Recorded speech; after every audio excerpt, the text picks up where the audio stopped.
এই যে এগুলা এখান থেকে আমরা এখন আসসালামু আলাইকুম। ভিডিওটি দেখার জন্য আপনাদের সবাইকে আমন্ত্রণ জানাচ্ছি।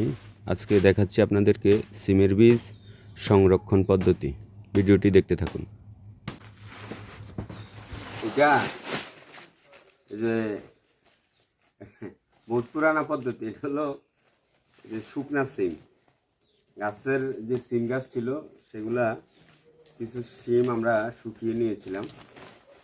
সেই সিমগুলো পুরোপুরি শুকিয়ে রোদের মধ্যে শুকিয়ে এগুলা এই যে এগুলাকে এখন যে রোদে একদম মচমচা শুকনা হওয়ার পর এগুলাকে ফাটিয়ে নিচ্ছি যার ভিতর থেকে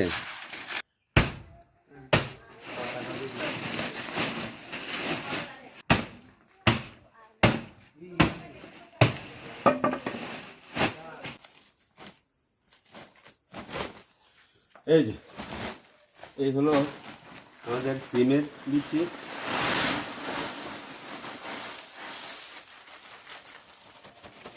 এই যে এগুলা এখান থেকে আমরা এখন এই যে এই বীজগুলা পরবর্তীতে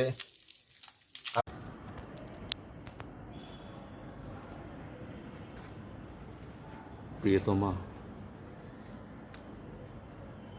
কি করে লিখব এই হৃদয়ের মাঝে তোমার নাম? কি করে ভুলবো আমি আমার স্মৃতিচারণ? গোধূলি লগ্নের কাটানো, একে অপরের সাথে হাতে হাত ধরে হাঁটা এখনো মনে পড়ে যায়। তুমি কি আমার মতো এখনো মিস করো আমাকে? এখনই ভাবো শয়ন স্বপনে যখন আমি চিন্তা করি, তুমি কি বালিশে যখন মাথা রাখো তখন একটু কি মনে পড়ে আমার কথা তোমার? আমার মনে পড়ে যায়।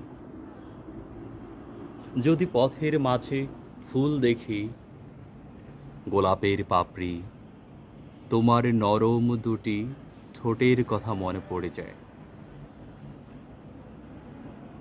বাজে চিন্তা করে নয় প্রিয়তমা, তোমার ওই ঠোঁটের মাঝখান থেকে কিছু বুলি বের হতো, যে বুলির মাঝে ছিল সূক্ষ্ম কথা, সূক্ষ্ম ভালোবাসা, সূক্ষ্ম সততার মাঝে ঘেরাও করা কিছু স্বপ্ন, যে স্বপ্নকে আমি লালন পালন করছি। তুমি কি আমার থেকে দূরে চলে গিয়ে কি তুমি এগুলো কি তুমি মনে মনে লালন করছো প্রিয়তমা? বড় জানতে ইচ্ছে করে আজকে রাতের মাঝে